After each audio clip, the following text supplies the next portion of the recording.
കൊലക്കളത്തിലേക്ക് നയിക്കപ്പെടുമ്പോഴും അരച്ചാരോട് ഫലിതങ്ങൾ പറഞ്ഞുകൊണ്ട് മരണത്തെ പുൽകണമെങ്കിൽ അയാൾക്ക് എത്രമാത്രം പരലോക ജീവിതത്തിലുള്ള പ്രതീക്ഷയുണ്ടാകണം. അങ്ങനെയുള്ളൊരു വിശുദ്ധനെ കുറിച്ചാണ് ഇന്ന് വിശുദ്ധരിലൂടെ വിശുദ്ധിയിലേക്ക് എന്ന പരമ്പരയിലൂടെ നമ്മൾ നോക്കിക്കാണുന്നത്. എല്ലാ മാന്യപ്രേക്ഷകർക്കും വിശുദ്ധരിലൂടെ വിശുദ്ധിയിലേക്ക് എന്ന ഗുഡ്നസ് ടി വിയുടെ പുതിയ ഒരു അധ്യായത്തിലേക്ക് സ്നേഹപൂർവ്വം സ്വാഗതം ചെയ്യുന്നു. ഇംഗ്ലണ്ടിലെ ഒരു ഭവനം, അവിടെ ഒരു മനുഷ്യൻ വാതിലിൽ മുട്ടി. ഒരു പെൺകുട്ടി വന്ന് വാതിൽ തുറന്നു. അവളുടെ പേര് എലിസബത്ത് എന്നാണ്. അവളെ നോക്കിക്കൊണ്ട് ആഗതൻ ചോദിച്ചു, മോളെ, അപ്പച്ചൻ ഇവിടെയുണ്ടോ? ഇല്ല, കോടതിയിൽ പോയിരിക്കുകയാണ് എന്ന് അവൾ മറുപടി പറഞ്ഞു. എന്നാൽ ഞാൻ പിന്നീട് വരാം എന്ന് പറഞ്ഞ ആ ആഗതനെ നോക്കിക്കൊണ്ട് അവൾ പറഞ്ഞു, ഇവിടെ കയറിയിരുന്നോളൂ, അധികം താമസിക്കുന്നതിന് മുൻപേ അപ്പച്ചൻ ഇവിടെ വന്നു ചേരും. അയാൾ ആ വീടിനകത്തേക്ക് കയറി അവിടെ ഇരുന്നപ്പോൾ ഈ പെൺകുട്ടി അകത്തേക്ക് നോക്കി അവളുടെ അനുജനെ വിളിച്ചു, തോമസ്, ഇതാ ഒരു അങ്കിൾ അപ്പച്ചനെ കാണാൻ വന്നിരിക്കുന്നു, നീ ഇങ്ങോട്ട് വരിക. ആ കൊച്ചുകുട്ടി അപ്പോൾ തോമസ് എന്ന പേരായ ആ കുട്ടി ഈ മനുഷ്യൻ്റെ അടുത്തേക്ക് വന്നിട്ട് ചോദിച്ചു, അങ്കിൾ എന്തിനാണ് വന്നിരിക്കുന്നത്? അയാൾ പറഞ്ഞു, എൻ്റെ വീടിനടുത്ത് കുറേയേറെ സ്ഥലമുണ്ട്, അതും വളരെ കണ്ണായ സ്ഥലമാണ്. ആ സ്ഥലം കുറേയേറെ എൻ്റേതാണ്. അല്പം കൂടി ലഭിച്ചു കഴിഞ്ഞാൽ അവിടെ ഒരു വലിയ കമ്പനി പണിയാം എന്ന് ഞാൻ ആഗ്രഹിക്കുന്നു. അതിന് കുറച്ച് പേരെ ഒഴിപ്പിക്കാനുണ്ട്. എത്രയേറെ പണം കൊടുക്കാമെന്ന് പറഞ്ഞിട്ടും അവർ ഒഴിഞ്ഞു പോകുന്നില്ല. മോൻ്റെ അപ്പച്ചൻ ഒരു വലിയ വക്കീലാണല്ലോ, ഏതെങ്കിലും ഒരു കേസുണ്ടാക്കി അവരെ അവിടെ നിന്ന് ഒഴിപ്പിക്കുക എന്ന ലക്ഷ്യവുമായിട്ടാണ് ഞാനിവിടെ വന്നിരിക്കുന്നത്. ആ കൊച്ചുകുട്ടി ഈ മനുഷ്യനെ നോക്കിയിട്ട് പറഞ്ഞു, അങ്കിൾ, ഇതെന്തൊരു ക്രൂരതയാണ്. ഇവിടെ പാവപ്പെട്ട മനുഷ്യർക്കും ജീവിക്കേണ്ടതില്ലേ? അങ്ങനെ ഒരു കമ്പനി പണിത് അത് വിജയമാണെങ്കിൽ പോലും അത് എന്ത് മനസ്സമാധാനമാണ് അങ്ങേക്ക് നൽകുന്നത്? അങ്ങനെ നീണ്ട ഒരു സംഭാഷണത്തിനൊടുവിൽ ആ മനുഷ്യൻ ഈ കുട്ടിയുടെ പിതാവിനെ, വക്കീലിനെ കാണാതെ തന്നെ പുതിയൊരു തീരുമാനവും എടുത്ത് അവിടെ നിന്ന് പോയി. ആ കൊച്ചുകുട്ടിയുടെ പേരാണ് തോമസ് മൂർ.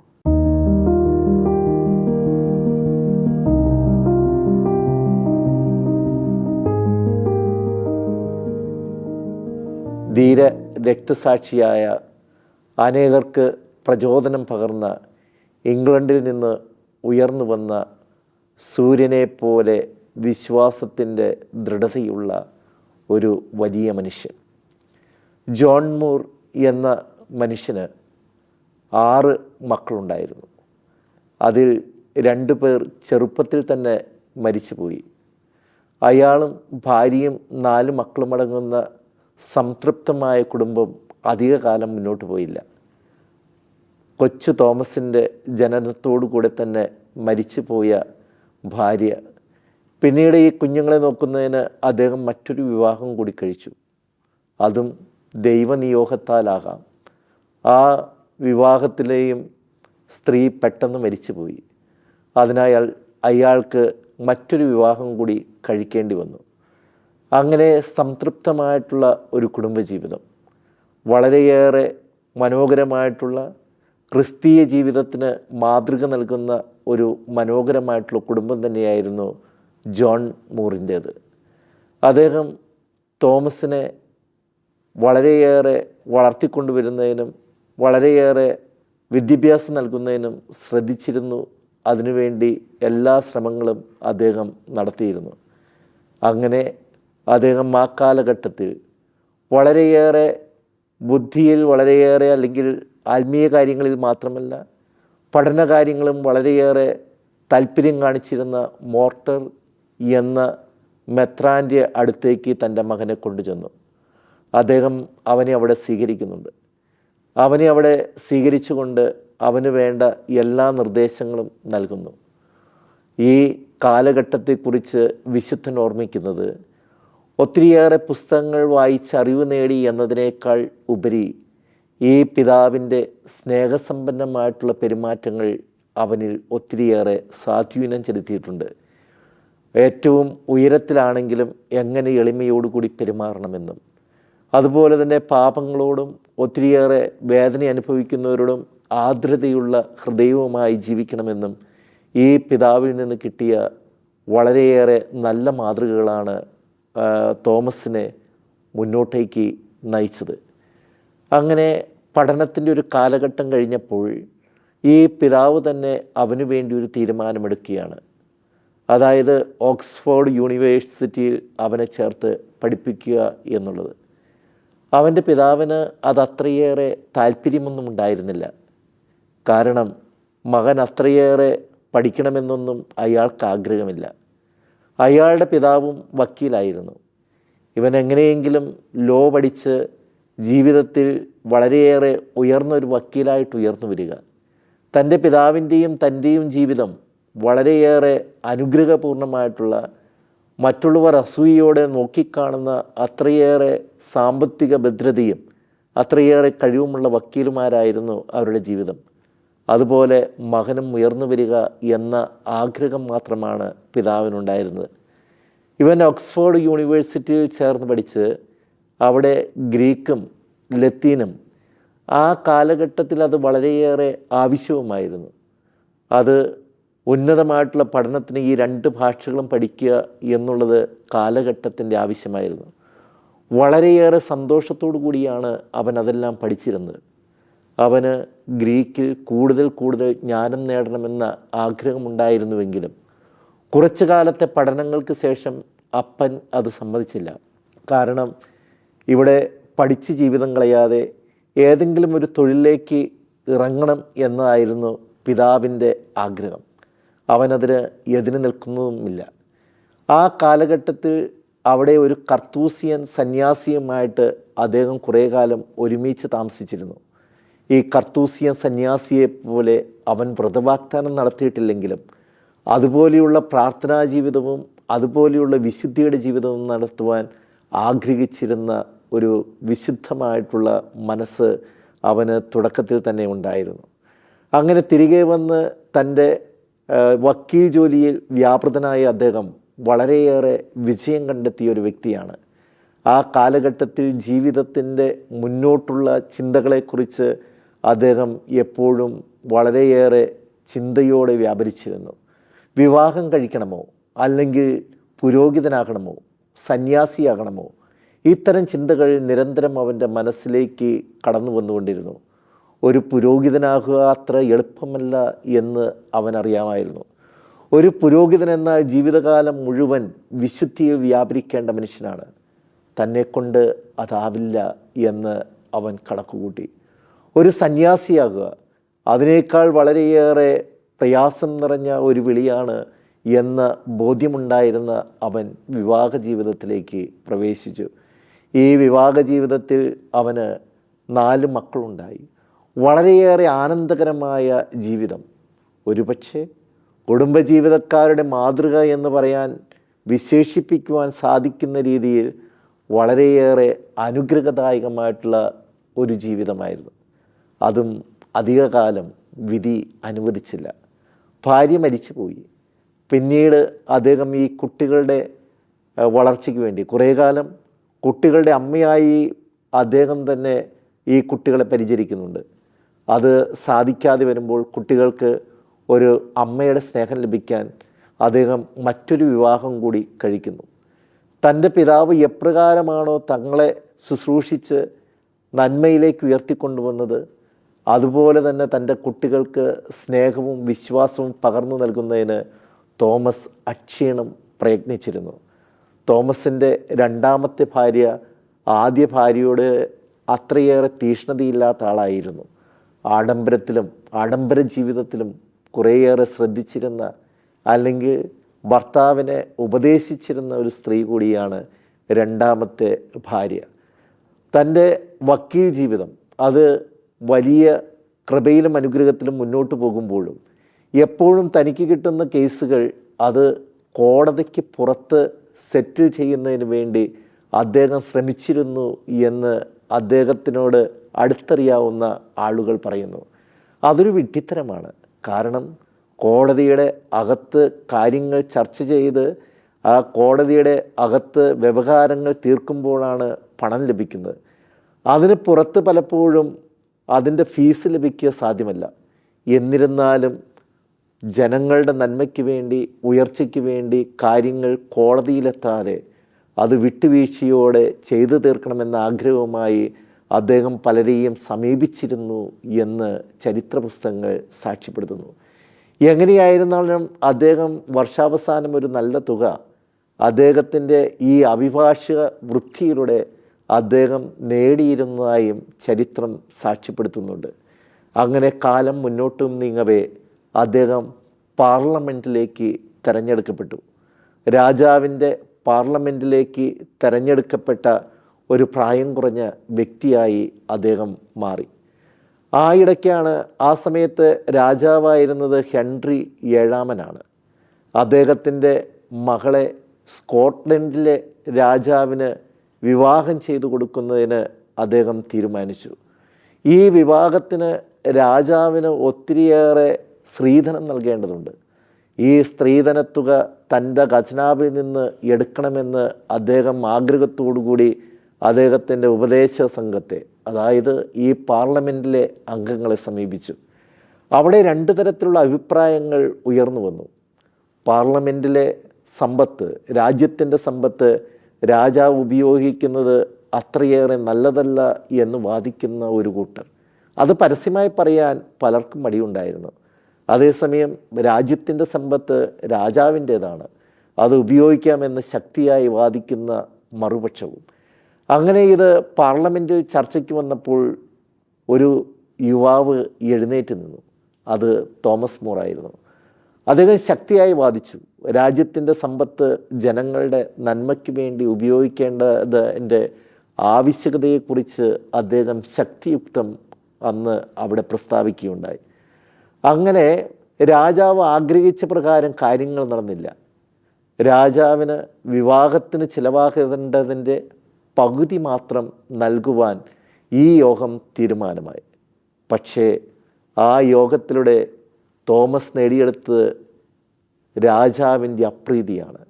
എങ്ങനെയെങ്കിലും പിന്നീട് തോമസിനെയും കുടുംബത്തെയും ആക്രമിക്കുന്നതിനുള്ള അല്ലെങ്കിൽ നിരന്തരം ദ്രോഹിക്കുന്നതിനുള്ള കർമ്മ പദ്ധതികളുമായി പിന്നീട് രാജാവ് മുന്നോട്ട് പോവുകയാണ്. കള്ളക്കേസിൽ കുടുക്കിയതിൻ്റെ പേരിൽ തോമസിൻ്റെ പിതാവായ ജോൺ മൂറിന് 100 പവൻ തന്നെ രാജസന്നിധിയിൽ അടക്കേണ്ടി വന്നതായും ചരിത്രത്തിൽ സാക്ഷ്യപ്പെടുത്തുന്നു. അങ്ങനെ ഒത്തിരിയേറെ അപ്രീതിക്ക് കാരണമായതിനാൽ അദ്ദേഹം കുറേ കാലം ഈ ജോലിയിൽ നിന്ന് വിട്ടുനിൽക്കുന്നുണ്ട്. ആ കാലഘട്ടത്തിൽ കൂടുതൽ അറിവ് സമ്പാദിക്കുന്നതിനും പഠിക്കുന്നതിനും വേണ്ടി അദ്ദേഹം ജീവിതം മുഴുവൻ മാറ്റിവെച്ചു. പിന്നീട് അദ്ദേഹത്തിൻ്റെ മരണശേഷം അദ്ദേഹത്തിൻ്റെ മകനായ ഹെൻറി എട്ടാമൻ രാജാവായി. ഹെൻറി എട്ടാമൻ രാജാവായി കഴിഞ്ഞപ്പോൾ വീണ്ടും അദ്ദേഹം പാർലമെൻറ്റിലേക്ക് വീണ്ടും കടന്നു വരുന്നുണ്ട്. ആ കാലഘട്ടം വളരെയേറെ അനുഗ്രഹദായകമായിട്ടുള്ള കാലഘട്ടമായിരുന്നു. അദ്ദേഹത്തെ വളരെയേറെ പുതിയ രാജാവ് സ്നേഹിച്ചിരുന്നു. അദ്ദേഹം ഹെൻറി എട്ടാമൻ അദ്ദേഹം പുരോഹിതനാകാൻ ആഗ്രഹിച്ചിരുന്നൊരു വ്യക്തിയാണ്. അടിയുറച്ച കത്തോലിക്ക വിശ്വാസത്തിൻ്റെ, അടിയുറച്ച സഭയോടുള്ള സ്നേഹത്തിൻ്റെ ഒരു വക്താവായിരുന്നു ഹെൻറി എട്ടാമൻ.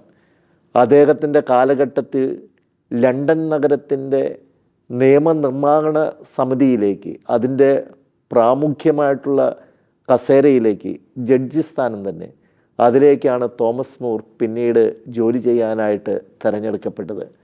ഈ കാലഘട്ടത്തിൽ അദ്ദേഹത്തിന് ഒത്തിരിയേറെ പ്രശ്നങ്ങളെ അഭിമുഖീകരിക്കേണ്ടി വന്നിട്ടുണ്ട്. ആ കാലഘട്ടത്തിൽ മാർപ്പാപ്പയുടെ കപ്പൽ രാജ്യത്തിലേക്ക്, ഇംഗ്ലണ്ടിലേക്ക് അടുക്കുകയും അത് രാജാവിൻ്റെ അവകാശമാണ് എന്ന് ഒരു കേസുണ്ടാകുകയും വിട്ടുകൊടുക്കുവാൻ തയ്യാറല്ല എന്നൊരു കേസുണ്ടാകുകയും പിന്നീട് മാർപ്പാപ്പ തൻ്റെ പ്രതിനിധിയെ അയച്ച് അതിന് ദ്വിഭാഷിയായി തോമസിനെ തിരഞ്ഞെടുക്കുകയും ചെയ്തു. അങ്ങനെ സമർത്ഥമായിട്ട് ആ കേസ് കൈകാര്യം ചെയ്യുന്നതിന് തോമസിന് സാധിച്ചു. ഇതെല്ലാം രാജാവ് സാഹൂതം കാണുന്നുണ്ടായിരുന്നു. ഈ കേസുകൾ വളരെ ഭംഗിയായി കൈകാര്യം ചെയ്ത രീതി രാജാവിന് വളരെയേറെ ഇഷ്ടപ്പെട്ട ഒരു കാര്യമായി മാറി. പിന്നീട് രാജാവിൻ്റെ ഉറ്റ സുഹൃത്തായിട്ട് അദ്ദേഹം മാറുന്നുണ്ട്. അദ്ദേഹം ഇടയ്ക്കിടയ്ക്ക് ഈ തോമസ് മൂറിൻ്റെ ഭവനത്തിലേക്ക് വരും. രണ്ടുപേരും സുഹൃത്തുക്കളെപ്പോലെ ദീർഘസമയം സംസാരിച്ചിരിക്കും. ഒത്തിരിയേറെ സൗഹൃദങ്ങൾ, രാജ്യത്തെക്കുറിച്ചുള്ള ദീർഘവീക്ഷണങ്ങൾ, സഭയെക്കുറിച്ചുള്ള ചർച്ചകൾ എല്ലാം അവരുടെ സൗഹൃദ സംഭാഷണങ്ങളിൽ, സ്നേഹ സംഭാഷണങ്ങളിൽ നിറഞ്ഞു നിന്ന വളരെയേറെ സുന്ദരമായിട്ടുള്ള ഒരു കാലഘട്ടം. തോമസിനെ കാണാതെ ഹെൻറി രാജാവിന് നിൽക്കാൻ പറ്റാത്തൊരവസ്ഥ. അത്രയേറെ സ്നേഹബന്ധത്തിലേക്ക് അവരുടെ സൗഹൃദം വളർന്നിരുന്നു. ആ ഇടയ്ക്കാണ് വൂൾസ് എന്ന് പറയുന്ന കർദിനാളിനെ രാജാവ് പുറത്താക്കി എന്ന വലിയ സന്ദേശം ലോകം മുഴുവൻ അറിഞ്ഞത്. എന്തുകൊണ്ടാണ് ഈ കർദിനാളിനെ പുറത്താക്കിയത്? അതിൻ്റെ പിന്നിൽ ചില രാഷ്ട്രീയ കാരണങ്ങളുണ്ടായിരുന്നു. ഹെൻറി എട്ടാമൻ്റെ ഭാര്യയായിരുന്നു കാതറിൻ. കാതറിൻ അയൽ രാജാവിൻ്റെ മകളാണ്. കാതറിനുമായിട്ടുള്ള വിവാഹം സത്യത്തിൽ അത് ഹെൻറിയുമായിട്ട് നിശ്ചയിച്ചിരുന്ന വിവാഹമായിരുന്നില്ല. ഹെൻറിയുടെ സഹോദരൻ ആർതറുമായിട്ടാണ് ആ വിവാഹം ആദ്യമേ നടത്തിയിരുന്നത്. അന്ന് രണ്ടു പേർക്കും വിവാഹത്തിന് പ്രായമായിരുന്നില്ല. എന്നിരുന്നാലും സഭയുടെ പ്രത്യേക അനുമതിയോടുകൂടി വിവാഹം നടത്തി. താമസിക്കാതെ ആർതർ മരിച്ചുപോയി. ആർതർ മരിച്ചപ്പോൾ അദ്ദേഹത്തിൻ്റെ സഹോദരനായ ഹെൻറി ഈ സ്ത്രീയെ പുനർവിവാഹം ചെയ്യുകയായിരുന്നു. അന്ന് ഹെൻറിക്ക് 18 വയസ്സും അദ്ദേഹത്തിൻ്റെ ഭാര്യയായ കാതറിന് അന്ന് 24 വയസ്സുമാണ് പ്രായമുണ്ടായിരുന്നത്. അവരുടെ ദാമ്പത്യവല്യതയിൽ ആദ്യം കുഞ്ഞുങ്ങളൊന്നും ഉണ്ടായിരുന്നില്ല. രണ്ടുപേരുടെയും പ്രാർത്ഥനയുടെ ഫലമായി അവർക്ക് ഒരു പെൺകുഞ്ഞ് ജനിച്ചു. എന്നിരുന്നാലും തനിക്കൊരു ആൺകുട്ടി ജനിക്കാത്തതിനാൽ അദ്ദേഹത്തിന് വളരെയേറെ പ്രയാസമുണ്ടായിരുന്നു. അങ്ങനെ ഇരിക്കുമ്പോഴാണ് ഫ്രാൻസിൽ ജീവിച്ചിരുന്ന ആനി ബോൾ എന്ന് പറയുന്ന സുന്ദരിയായ ഒരു പെൺകുട്ടി ഇവിടെ ഇംഗ്ലണ്ടിലേക്ക് കടന്നു വരുന്നതും അവൾ കാതറിൻ്റെ കൂടെ തോഴിയായിട്ട് ജോലി ചെയ്യുന്നു. ഈ സമയത്ത് ഹെൻറിയുടെ മനസ്സ് ആനി ബോളിലേക്ക് പതിയുന്നുണ്ട്. എങ്ങനെയെങ്കിലും ആനി ബോളിനെ വിവാഹം ചെയ്യണമെന്ന ആഗ്രഹം ഈ രാജാവിന് വളരെയേറെ ശക്തമായിട്ട് ഉണ്ടായിരുന്നു. ആ ഇടയ്ക്ക് തന്നെ ഫ്രാൻസ് ഇംഗ്ലണ്ടിനെ ആക്രമിക്കുന്നതിന് വേണ്ടി ശ്രമിക്കുന്നത് കാതറിൻ്റെ പിതാവ് അറിയുകയും അദ്ദേഹം ഫ്രാൻസിനോട് ചേർന്ന് നിൽക്കുകയും ചെയ്തു എന്നതിൻ്റെ പേരിൽ വളരെയേറെ അകന്നു ചാൾസ് രാജാവ് അദ്ദേഹത്തിൻ്റെ ഭാര്യയിൽ നിന്നും. എങ്ങനെയെങ്കിലും അവളെ ഒഴിവാക്കി പുതിയൊരു വിവാഹം കഴിക്കണം. അതിന് സഭയുടെ അനുമതി വേണം. ആ സമയത്താണ് വൂൾസ് എന്ന് പറയുന്ന ഈ കർദിനാൾ അദ്ദേഹത്തിനെ സഹായിക്കാമെന്ന് ഏറ്റത്. ഈ കർദിനാളിന് മാർപ്പാപ്പയാകണം എന്ന ഒരാഗ്രഹം കൂടി ഉള്ളിലുണ്ടായിരുന്നു. അദ്ദേഹത്തിൻ്റെ നിരന്തരമായിട്ടുള്ള പരിശ്രമത്തിൻ്റെ ഫലമായി റോമിൽ നിന്ന് ഒരു മെത്രാനെ ഇംഗ്ലണ്ടിലേക്ക് അയക്കുകയും ഈ വിവാഹം നിയമപരമായിട്ട് നടന്നതാണോ എന്ന് അന്വേഷിക്കുകയും ചെയ്തു. ആ അന്വേഷണത്തെ സ്വാധീനിക്കാൻ അദ്ദേഹം ഈ വിവാഹം തൻ്റെ അനിയനുമായിട്ട് നടന്ന സഹോദരനുമായിട്ട് നടന്നതാണെന്നും മാത്രമല്ല താൻ നിർബന്ധിതനായി കല്യാണം കഴിച്ചതാണെന്നും അതുമൂലം തനിക്ക് ആൺകുട്ടികളിലില്ലാത്തത് ദൈവശിക്ഷയാണെന്നും അദ്ദേഹം പറഞ്ഞു. എന്നാൽ ഇതിൽ വളരെയേറെ ബോധ്യം വരാത്തത് കൊണ്ടാകാം സഭ അതിനെക്കുറിച്ച് പെട്ടെന്ന് ഒരു തീരുമാനം പറഞ്ഞില്ല.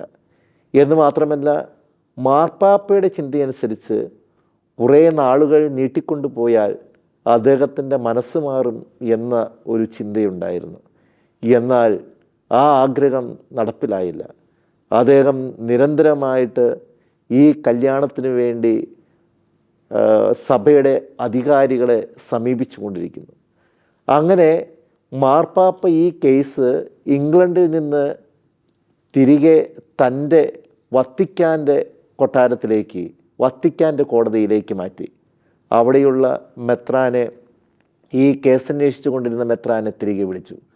അതിൽ കുപിതനായ ഹെൻറി അവിടെയുള്ള പുരോഹിതന്മാർക്കും അതുപോലെയുള്ള മെത്രാന്മാർക്കും എതിരെ കേസുകൾ നടത്തുകയും അങ്ങനെ അവരെ ഭീഷണിപ്പെടുത്തി തൻ്റെ ഭാഗത്താക്കുകയും ചെയ്തു. ഇംഗ്ലണ്ടിലേക്ക് ഇനി ഇംഗ്ലണ്ടിലെ സഭയുമായി മാർപ്പാപ്പയ്ക്ക് യാതൊരു ബന്ധവുമില്ല എന്ന് ഹെൻറി പ്രഖ്യാപിച്ചു. സഭയുടെ അധിപതി താനാണെന്നും സഭയുടെ കാര്യങ്ങൾ തീരുമാനിക്കേണ്ടത് അത് റോമിലുള്ള മാർപ്പാപ്പയല്ല, മറിച്ച് ഈ ഇംഗ്ലണ്ടിൻ്റെ ഭരണാധികാരിയായിരിക്കണം എന്നും അദ്ദേഹം നിയമം പാസാക്കി. ആ നിയമത്തിൽ നിന്ന് എതിർത്ത് നിന്നവരെയെല്ലാം അദ്ദേഹം കഠിനമായി ശിക്ഷിക്കുകയും ചെയ്തു. ഈ സമയത്ത് തോമസ് മൂർ തൻ്റെ ജോലി രാജിവെച്ച് വീട്ടിലേക്ക് തിരികെ പോയി. എന്നാൽ ഈ നിയമം പ്രാബല്യത്തിൽ കൊണ്ടുവരുന്നതിന് വേണ്ടി വളരെ പെട്ടെന്ന് തന്നെ അദ്ദേഹത്തിന് സാധിച്ചു. കാരണം പിന്നീട് അദ്ദേഹത്തിൻ്റെ അസിസ്റ്റൻ്റായിട്ട് ജോലിയിലേക്ക് പ്രവേശിച്ചത് മാർട്ടിൻ ലൂതറിൻ്റെ അനുയായിയായിരുന്നു. അദ്ദേഹം എപ്രകാരമെങ്കിലും ഈ രാജാവിനെ സഹായിക്കണം എന്ന ചിന്തയുമായി, രാജാവിൻ്റെ ഒരു ആജ്ഞാനുവർത്തി മാത്രമായി അദ്ദേഹം രാജാവിനോടൊപ്പം നിൽക്കുകയും അങ്ങനെ നിയമം പാസ്സാക്കുകയും ചെയ്തു. ഇനി തനിക്കെതിരെ നിന്നവരെ തിരഞ്ഞുപിടിച്ച് ശിക്ഷിക്കുക എന്ന ദൗത്യം മാത്രമായി രാജാവിൽ അവശേഷിച്ചിരുന്നത്. അങ്ങനെ കർത്തൂസിയൻ സന്യാസിമാരെ, നിരവധിയായിട്ടുള്ള കർത്തൂസിയൻ സന്യാസിമാരെ, ധാരാളം പുരോഹിതന്മാരെ, ജോൺ ഫിഷർ എന്ന് പറയുന്ന ബിഷപ്പിനെ, അതുപോലെ തന്നെ തോമസ് മൂറിനെയൊക്കെ ശിക്ഷയ്ക്ക് വിധേയനാക്കി. അദ്ദേഹം ഈ തോമസ് മൂറിനെയും ജോൺ ഫിഷറിനെയുമെല്ലാം നിയമത്തിൻ്റെ മുന്നിലേക്ക് കൊണ്ടുവരാൻ ഒരു കാരണം, ഇംഗ്ലണ്ടിലെ സന്യാസിനി എന്നറിയപ്പെടുന്ന എലിസബത്ത് എന്ന് പറയുന്ന ഒരു സ്ത്രീ രാജാവിനെതിരെ നിരന്തരം എഴുതി. അത് തോമസ് മൂറിൻ്റെയും ജോൺ ഫിഷറിൻ്റെയും സാന്നിധ്യം കൊണ്ടാണ് എന്ന് കുറ്റമാരോപിച്ചുകൊണ്ടാണ് രണ്ടുപേരെയും ജയിലിലാക്കുന്നത്. തോമസ് മൂറിനെ മനസ്സ് മാറ്റിയെടുക്കാം എന്ന ചിന്ത രാജാവിനും മറ്റുള്ളവർക്കും ഉണ്ടായിരുന്നു. നിരന്തരം അതിനുവേണ്ടി അദ്ദേഹത്തെ വിചാരണ ചെയ്യുമ്പോൾ കർത്തൂസിയൻ സന്യാസിമാരെ വളരെയേറെ പീഡിപ്പിച്ചുകൊണ്ട് അദ്ദേഹത്തിൻ്റെ മുന്നിലൂടെ കടത്തിക്കൊണ്ടു പോകുമായിരുന്നു. കാരണം ആ പീഡനങ്ങൾ കണ്ട് അദ്ദേഹം മനസ്സ് മാറണം. ഈ ചിന്തയോടുകൂടി അദ്ദേഹത്തിൻ്റെ മൂത്ത മകളെ, 4 മക്കളിൽ മൂത്ത മകളുടെ പേര് എലിസബത്ത് എന്നാണ്. എലിസബത്തിനെ നിരന്തരമായിട്ട് പിതാവിൻ്റെ അടുത്തേക്ക് ഈ അധികാരികൾ അയക്കുമായിരുന്നു. അവൾക്കറിയാം പിതാവിന് ദൈവത്തോടുള്ള അഗാധമായിട്ടുള്ള അല്ലെങ്കിൽ സഭയോടുള്ള അഗാധമായിട്ടുള്ള ബന്ധമറിയാം. എന്നിരുന്നാലും പിതാവിനെ ഈ ബന്ധനത്തിൽ നിന്ന്, കഷ്ടപ്പാടുകളിൽ നിന്ന് മോചിപ്പിക്കുന്നതിന് വേണ്ടി അവൾ ഒത്തിരിയേറെ ആഗ്രഹിക്കുകയും അതനുസരിച്ച് പ്രവർത്തിക്കുകയും അവൾ അപ്പനെ ഉപദേശിക്കുകയും ചെയ്തിരുന്നു. എത്രയോ രസകരമായി ഈ ചരിത്ര പുസ്തകങ്ങൾ പറയുന്നു. അപ്പൻ ഉപദേശിക്കുമ്പോൾ അപ്പൻ അവളോട് പറയുന്നുണ്ട്, മോളെ, ഏദൻ തോട്ടത്തിൽ ഹവ്വ ആദിമ മനുഷ്യനെ പ്രലോഭിപ്പിച്ചതുപോലെ നീ എന്നെ എൻ്റെ തീരുമാനത്തിൽ നിന്ന് മാറുന്നതിന് വേണ്ടി പ്രലോഭിപ്പിക്കരുത് എന്ന് തമാശ രൂപേണ പറയുന്ന ഒരു പിതാവിൻ്റെ ചിത്രം ഇവിടെ നമുക്ക് കാണിച്ചു തരുന്നുണ്ട്. എത്രയേറെ വലിയ വാഗ്ദാനങ്ങൾ നൽകിയിട്ടും അദ്ദേഹം തൻ്റെ വിശ്വാസത്തിൽ നിന്ന്, അടിയുറച്ച കത്തോലിക്ക വിശ്വാസത്തിൽ നിന്ന് മാറി നിൽക്കുകയില്ല എന്ന് അദ്ദേഹം പ്രഖ്യാപിക്കുകയുണ്ടായി. ഒരു വേള അദ്ദേഹത്തിനെ വിചാരണ ചെയ്യുന്ന ആൾ പറയുന്നുണ്ട്, ഇവിടെ രാജാവിനെ മാർപ്പാപ്പിയാക്കിയാൽ താങ്കൾ അംഗീകരിക്കുമോ? അപ്പോൾ അതിന് മറുപടിയായി ശാന്തമായി അദ്ദേഹം പറയുന്നത്, ഈ പാർലമെൻറ്റ്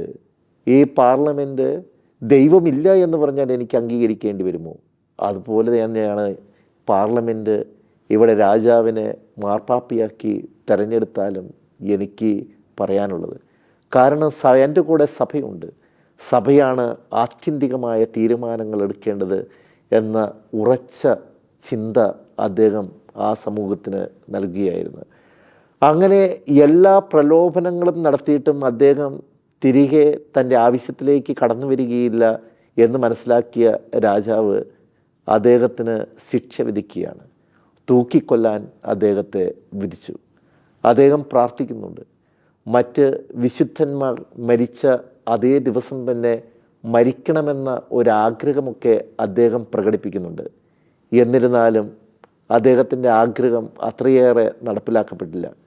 അദ്ദേഹത്തിൻ്റെ മരണദിവസം അദ്ദേഹത്തെ വിളിച്ചുകൊണ്ട് അരാച്ചർ അറിയിച്ചു, ഇന്ന് 10 മണിക്ക് മുൻപ് താങ്കൾ കൊല്ലപ്പെടും. താങ്കളെ തൂക്കിക്കൊല്ലാനാണ് വിധിച്ചിരുന്നതെങ്കിലും രാജാവ് താങ്കളോടുള്ള സ്നേഹത്തെ പ്രതി ആ തീരുമാനത്തിൽ നിന്ന് മാറ്റി താങ്കളെ കഴുത്ത് വെട്ടിക്കൊല്ലാനാണ് ഇവിടെ കൽപ്പിച്ചിരിക്കുന്നത്. അദ്ദേഹം അതിന് സന്തോഷത്തോടു കൂടി ആ ആജ്ഞയെ സ്വീകരിക്കുന്നു. എന്നിട്ട് അരാച്ചാരുടെ കൂടെ അദ്ദേഹം തൻ്റെ കഴുത്ത് വെട്ടാനുള്ള തട്ടിലേക്ക് കയറുമ്പോൾ അദ്ദേഹം തമാശയോടുകൂടി പറയുന്നുണ്ട്, ഈ തട്ട് ഇളകിയാടുന്നുണ്ട്, ഞാൻ താഴെ വീഴാതെ താങ്കൾ എന്നെ സംരക്ഷിക്കണം. താഴേക്ക് വരുമ്പോൾ താങ്കൾ എന്നെ നോക്കേണ്ടതില്ല, കാരണം ഞാൻ തനിയെ ശക്തിയോടുകൂടി വന്നുകൊള്ളാം എന്ന് തമാശ രൂപേണ പറയുന്ന ഈ വിശുദ്ധൻ്റെ ചിത്രം നമ്മളിൽ സ്വർഗത്തെക്കുറിച്ചുള്ള എത്രയേറെ ചിന്ത അദ്ദേഹത്തിനുണ്ടായിരുന്നു എന്ന് കാണിച്ചു തരികയാണ്. അങ്ങനെ അദ്ദേഹം അവസാന ആഗ്രഹമായി പറയുന്നത്, തന്നെ ശിക്ഷിക്കുന്ന അല്ലെങ്കിൽ തൻ്റെ കഴുത്ത് വെട്ടുന്ന ഈ അരാച്ചാർക്ക് ഒരു സ്വർണ്ണ നാണയം കൊടുക്കാൻ രാജാവിനോട് പറയണം, സമ്മാനമായി ഒരു സ്വർണ്ണ നാണയം കൊടുക്കാൻ രാജാവിനോട് പറയണം എന്നാണ്. രാജാവ് ആനിബോളുമായി ചീട്ട് കളിച്ചുകൊണ്ടിരിക്കുമ്പോഴാണ് അദ്ദേഹം കൊല്ലപ്പെട്ടതായിട്ടുള്ള വാർത്ത രാജകിങ്കരന്മാർ രാജാവിനെ അറിയിക്കുന്നത്. അപ്പോൾ രാജാവ് ഈ പ്രകാരം ആനിബോളിനോട് പറഞ്ഞു എന്ന് ചരിത്ര പുസ്തകങ്ങൾ സാക്ഷ്യപ്പെടുത്തുന്നു, ഈ മരണം നിനക്ക് വേണ്ടിയിട്ടാണ്. ഞാൻ അദ്ദേഹത്തെ അത്രമാത്രം സ്നേഹിച്ചിരുന്നു. എന്നിട്ട് അദ്ദേഹം കളിയും നിർത്തി തൻ്റെ മുറിയിലേക്ക് പോയി തേങ്ങിക്കരഞ്ഞു എന്ന് ചരിത്രം സാക്ഷ്യപ്പെടുത്തുന്നു. അത്രയേറെ സ്നേഹിച്ചിരുന്നിട്ടും അത്രയേറെ സ്വാധീനം ചെലുത്തിയിട്ടും ദൈവത്തിൽ നിന്ന് അല്ലെങ്കിൽ സഭയിൽ നിന്ന് മനസ്സ് മാറ്റാൻ യാതൊരു തരത്തിലുള്ള വിട്ടുവീഴ്ചയ്ക്കും തയ്യാറാകാതെ ഇരുന്ന ഈ പുണ്യാത്മാവ് സഭയോട് ചേർന്ന് നിൽക്കേണ്ടതിൻ്റെ ആവശ്യകത നമ്മെ പഠിപ്പിക്കുകയാണ്. അങ്ങനെ അദ്ദേഹത്തിൻ്റെ മരണശേഷം കാലങ്ങൾക്ക് ശേഷം 11-ാം പിയൂസ് മാർപ്പാപ്പ അദ്ദേഹത്തെ വിശുദ്ധ പദവിയിലേക്ക് ഉയർത്തി. സഭയിലൂടെയാണ് രക്ഷ കൈവരുന്നത്. സഭ ഒരാളല്ല, അദ്ദേഹത്തിൻ്റെ സഭയുടെ പിന്നിൽ അനേകായിരങ്ങളുടെ പ്രാർത്ഥനയും അനേകായിരങ്ങളുടെ സഹായമുണ്ട് എന്ന് ഓരോ വചനത്തിലൂടെയും പഠിപ്പിച്ച വിശുദ്ധൻ. അതേ, സഭ ഒറ്റയ്ക്കല്ല, ഓരോ വിശുദ്ധർക്കും ശക്തി നൽകുന്നത് അനേകായിരങ്ങളുടെ കൂപ്പിയ കരങ്ങളാണ് എന്ന ബോധ്യമുണ്ടായിരുന്ന തോമസ് മൂർ സഭയിൽ വിശ്വാസ തീഷ്ണതയോടെ ജീവിക്കുവാനുള്ള ഒരു വലിയ സന്ദേശമാണ്, അനുഗ്രഹമാണ് നമുക്ക് നൽകുന്നത്.